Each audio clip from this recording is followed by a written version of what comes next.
Paz, irmãos, quero convidar-los comigo a juntos meditarmos na palavra do Senhor, período onde nós estaremos aqui, ainda que em transmissão online, juntos, meditando, estudando na palavra de Deus. Quero convidar a você abrir a palavra do Senhor mais uma vez na carta de Paulo aos Coríntios. Acompanhe comigo na sua Bíblia a primeira carta de Paulo aos Coríntios, o capítulo 15. Nós vamos ler do versículo 12 até o 19. Diz assim a palavra do Senhor. Ora, se é corrente pregar que Cristo ressuscitou dentre os mortos, como, pois, afirmam alguns dentre vós que não há ressurreição de mortos? E se não há ressurreição dos mortos, então Cristo não ressuscitou. E se Cristo não ressuscitou, é vã a nossa pregação e vã a vossa fé. E somos tidos por falsas testemunhas de Deus, porque temos asseverado contra Deus que ele ressuscitou a Cristo, ao qual ele não ressuscitou, se é certo que os mortos não ressuscitam. Porque se os mortos não ressuscitam, também Cristo não ressuscitou. E se Cristo não ressuscitou, é vã a vossa fé, e ainda permaneceis nos vossos pecados. E ainda mais os que dormiam em Cristo perecerão. Se a nossa esperança em Cristo se limita apenas a esta vida, nós somos os mais infelizes de todos os homens. Que o Senhor aplique em nossos corações a leitura da Tua Palavra e nos ilumine com Teu Espírito para entendê-la. Irmãos, nós estamos passando hoje pelo dia que é comemorado a Páscoa. Para muitos esse dia é apenas uma comemoração em família, para outros é a entrega de chocolate, o presente de uns para os outros. Para outros é matar a saudade entre irmãos e amigos. Mas o que será de fato a Páscoa? Qual o seu significado? O que a Páscoa traz de implicações para nós nessa vida e principalmente na vida por vir? É isso que nós iremos meditar hoje e descobrir na carta de Paulo aos Coríntios. A carta de Paulo aos Coríntios é a carta onde Paulo ficou cerca de... Corinto, na verdade, é a cidade onde Paulo ficou um dos seus maiores tempos habitando naquele lugar. Paulo ficou cerca de 18 meses naquela cidade. E por Paulo ficar cerca de 18 meses naquela cidade, o que se deduz, principalmente para ele, era que, ouvindo 18 meses do evangelho pregado pelo apóstolo, a cidade provavelmente desenvolveria um crescimento espiritual muito grande. Porém, não foi isso que aconteceu. Corinto ela era conhecida como uma polis ou uma cidade-estado, que antigamente era uma cidade referência na sua região. Corinto, infelizmente, ficou conhecida como uma das cidades mais imorais da sua época, por conta do grande crescimento do mercado, e também com esse crescimento vinha os prazeres das pessoas em se deleitar, em satisfazer esses prazeres por conta do dinheiro, da luxúria, do egoísmo e entre outras coisas que eram imorais. Mas aí vem o papel da igreja, que foi totalmente errado quanto a isso. A igreja, ao invés de se distanciar dessa imoralidade que estava presente na igreja em Corinto, na cidade de Corinto, ela traz toda essa questão imoral, algumas delas para dentro da igreja. E aí Paulo, então, agora sabendo disso, quando Priscila e Áquila escrevem para Paulo para relatar esses problemas, nós vamos ver que Paulo, então, vai escrever com o propósito de escrever a carta de Paulo aos Coríntios. Ele escreve com um propósito real de poder combater essa rebeldia que estava sendo instalada na igreja. E uma das rebeldias que estava sendo instalada por conta de alguns falsos profetas que estavam pregando na cidade de Corinto e distorcendo tudo que Paulo pregou do evangelho, todo o seu evangelho, ou seja, todo o evangelho de Jesus Cristo. Alguns entendiam que muitas doutrinas estavam erradas no que Paulo falava.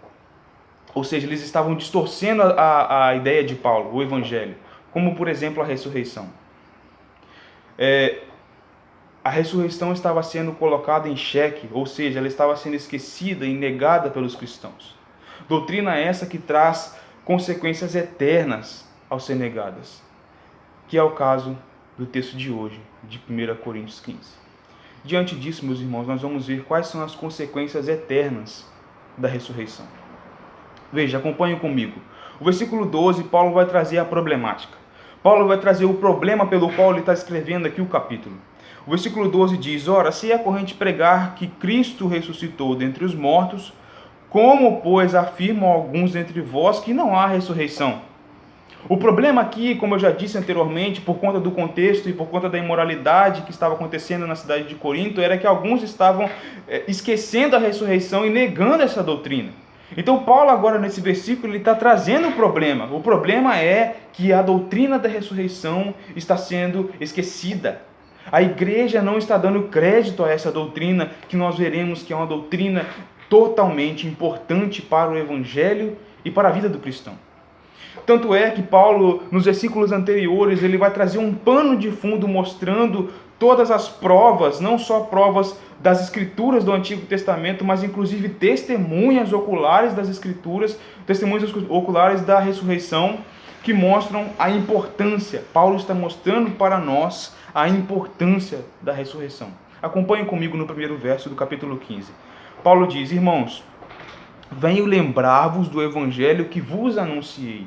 A primeira parte que Paulo vai falar para nós aqui é lembrar o que ele pregou aos coríntios. E aqui nós podemos também fazer referência por conta da situação da igreja. Então Paulo, a primeira coisa que ele vai fazer é lembrar eles da situação que eles estavam passando e lembrar também que o evangelho ao qual ele pregou a eles, e ele novamente está falando dele aqui. E ele diz: irmãos, venho lembrar-vos do evangelho que vos anunciei, o qual recebestes e no qual ainda perseverais. Paulo tinha uma esperança de que eles, recebendo o evangelho, perseverem nele. Porque é para isso que ele está escrevendo, para corrigir, no caso, essa rebeldia que estava na igreja e para mostrar a importância deles permanecerem perseverantes no evangelho. O versículo 2 diz: por ele também sois salvos. Paulo está mostrando que a pregação do evangelho é a pregação que salva, porque nós sabemos que a fé vem pelo ouvir, e ouvir o que? A palavra de Deus, e a palavra de Deus é o evangelho. E aqui depois então ele vai fazer um contraponto do que ele está falando nessa primeira parte. Ele diz: por ele também sois salvos, se retiverdes a palavra tal como vou-la preguei. Vocês são salvos pelo evangelho. Nós sabemos que o evangelho salva, mas o evangelho salva quando nós guardamos o evangelho como ele foi pregado fielmente. Como nós sabemos, Paulo pregava fielmente o evangelho, ele mostrava o Cristo ressurreto. Então ele está dizendo: vocês são salvos se vocês guardarem o evangelho. Ele diz: também sois salvos se guardares a palavra tal como vou-la preguei. Mas aí ele vai mostrar o que acontece quando essa palavra não é pregada. Ele diz: a menos que tenhais crido em vão. A menos que tenhais crido em vão, Paulo está fazendo uma referência aqui. Eu vos preguei o evangelho foi anunciado, e se vocês crerem e guardar o evangelho, vocês serão salvos. Contudo, se vocês crerem em vão, a pregação do evangelho para eles não valerá de nada, porque eles ouviram, mas ouvindo e não crendo, para eles tem a condenação. O versículo 3 vai dizer: antes de tudo vos entreguei o que também recebi. Paulo está mostrando mais uma vez aqui a importância geral do evangelho, porque ele não recebeu o evangelho de qualquer pessoa. Ele próprio recebeu o evangelho do próprio evangelho, porque como nós sabemos, a conversão de Paulo veio por Cristo chamando ele no caminho de Damasco. E depois ele ouviu o evangelho, aprendeu o evangelho, e agora ele está passando o mesmo evangelho pelo qual ele aprendeu, como ele diz aqui. Antes de tudo, eu entreguei o evangelho que também recebi. E qual é o evangelho que ele recebeu? E aqui Paulo vai trazer a causa principal do problema do versículo 12. Ele diz: Cristo morreu pelos nossos pecados, segundo a Escritura. Paulo vai mostrar aqui então o passo anterior da crucificação, da ressurreição de Cristo, que é, ele foi crucificado, ele morreu pelos nossos pecados, segundo as Escrituras. Paulo está mostrando que as Escrituras testificam do cumprimento da promessa que Cristo viria, morreria para poder salvar os nossos pecados, para poder então pagar o preço pelos nossos pecados e nos salvar. Como nós podemos ver a questão de Isaías 53, ele foi moído E Isaías, em diversas partes do livro de Isaías, ele vai mostrar promessas messiânicas que apontam para Cristo. Depois então ele vai dizer, e que foi sepultado e ressuscitou ao terceiro dia, segundo as Escrituras. Ressuscitou ao terceiro dia, segundo as Escrituras. Nós temos algumas referências aqui quanto a isso. O Salmo 16, o versículo 9 ao 11, vai mostrar a esperança de Davi naquele que iria pagar o preço com a sua ressurreição, que é Cristo, mas ele tinha esperança no seu Redentor, que não deixaria ele viver eternamente na corrupção. E nós temos lá quando Jó ele mostra a sua esperança no Senhor em Jó 19, 26. Que ele mostra que sobre a ressurreição ali. Nós temos algumas passagens do Antigo Testamento que apontam sim para a ressurreição de Cristo, e não só para a ressurreição de Cristo, mas para a esperança da ressurreição daqueles que morreram e um dia ressuscitarão com Cristo, porque a ressurreição de Cristo também garante a nossa ressurreição. Então Paulo ainda diz mais. No versículo 3 ao 4, então ele diz: antes de tudo, eu entreguei o evangelho que também recebi, que Cristo morreu pelos nossos pecados, segundo as Escrituras, e que foi sepultado e ressuscitou o terceiro dia, segundo as Escrituras. Paulo, por duas vezes aqui, diz segundo as Escrituras. Então, nesses 4 primeiros versículos, o que Paulo está mostrando para nós é testificando que as Escrituras falam da ressurreição de Cristo. Contudo, no versículo 5 em diante, Paulo vai mostrar algumas provas oculares, algumas testemunhas oculares. Ele começa o versículo 5 dizendo: e apareceu a Cefas e depois aos 12. Paulo começa dizendo que ele apareceu a Cefa e depois aos 12. Ele começa a apresentar as suas testemunhas, porque essas testemunhas são depois da ressurreição de Cristo, que ele ressurge ao terceiro dia, mostrando a veracidade da ressurreição de Cristo. E ele ainda diz mais no versículo 6: depois foi visto por mais de 500 irmãos de uma só vez, dos quais a maioria sobrevive até agora, porém alguns já dormem. Versículo 7, depois foi visto por Tiago, mais tarde por todos os apóstolos. E aí no versículo 8 ele vai dizer quando ele foi visto. E afinal, depois de todos, foi visto também por mim como por um nascido fora do tempo. Paulo então ele mostra todas essas testemunhas que provavelmente a igreja já conhecia, os 12 apóstolos, Pedro, Cefas, mas aqui agora ele mostra ele como aquele que foi visto por Jesus, que viu Jesus fora do templo. Mas ele viu Jesus e ele sabe que o seu Redentor, que Cristo vive, e por isso ele testifica também da ressurreição de Cristo. E também aqueles Pedro, Cefas, que Paulo andou com eles, Paulo também, por meio deles, testifica que de fato Cristo ressuscitou, como diz também as Escrituras. Então, nós veremos agora, do versículo 9 em diante, que Paulo ele vai se apresentar à igreja, e ele vai apresentar como a graça do Evangelho transformou a sua vida. Veja, versículo 9: porque eu sou o menor dos apóstolos, que mesmo não sou digno de ser chamado apóstolo, pois persegui a igreja de Deus, mas pela graça de Deus eu sou o que sou. Paulo era apóstolo, e a sua graça me foi concedida, não se tornou vã. Antes trabalhei muito mais do que todos eles, todavia não eu, mas a graça de Deus para comigo. Paulo está mostrando o poder do Evangelho transformador. Paulo mostra aqui que de fato crer no Evangelho é essencial para a vida cristã.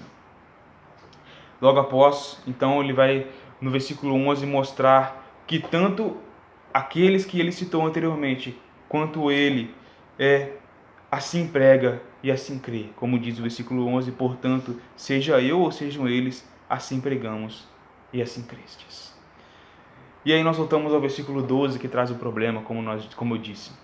O versículo 12, então, como nós lemos, ora se é corrente pregar se Cristo ressuscitou dentre os mortos, como, pois, afirmam alguns entre vós que não há ressurreição dos mortos.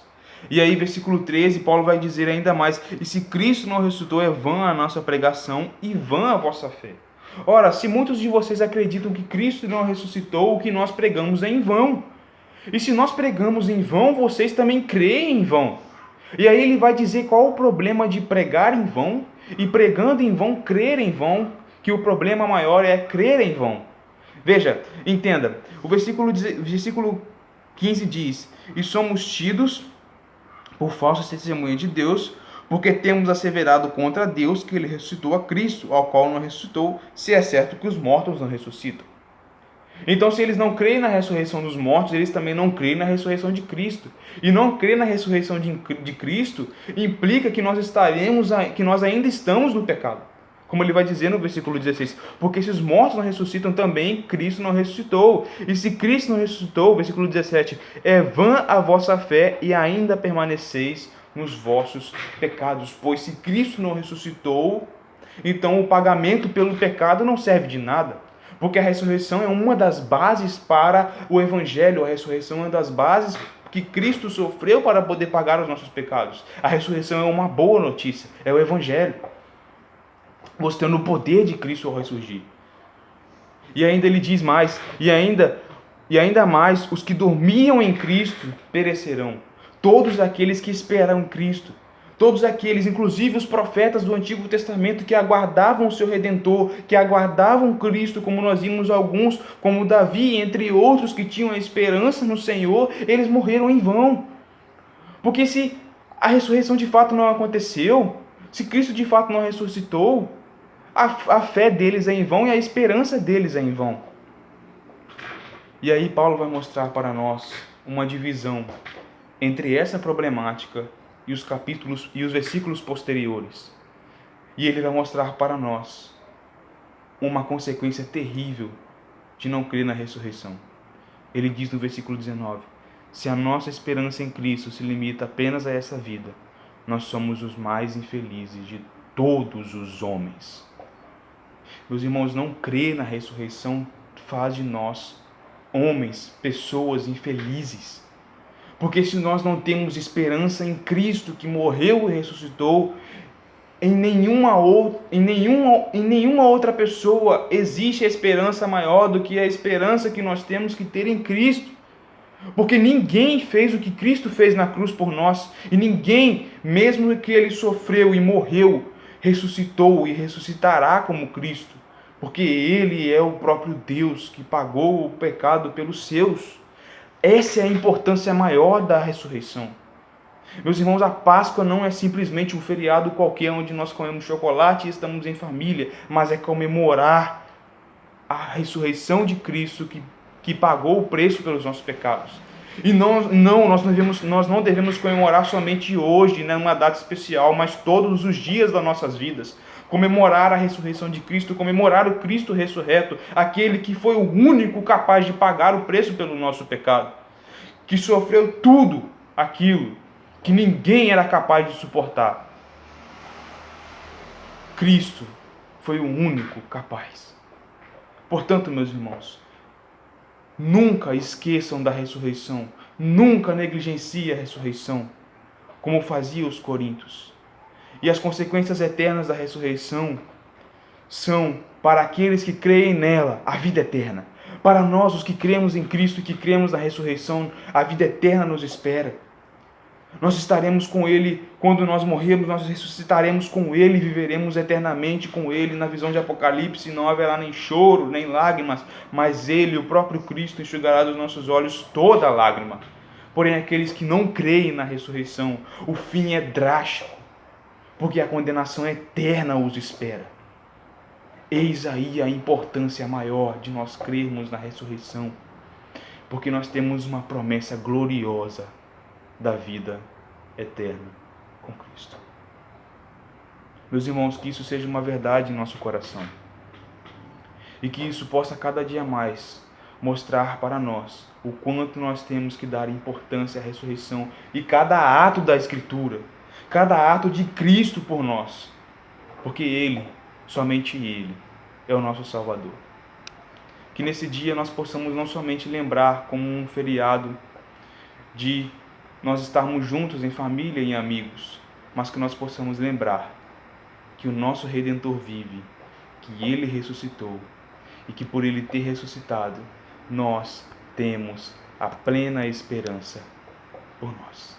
Cristo não morreu nem ressuscitou por sua própria causa, mas por nossa causa. Portanto, sua ressurreição é a substância da nossa. E o que foi efetuado nele deve concretizar em nós também, ou seja, um dia nós também seremos ressuscitados, viveremos eternamente com Cristo. Deus te abençoe e que você possa lembrar nesse dia do ato glorioso de Cristo na cruz, a ressurreição. Amém.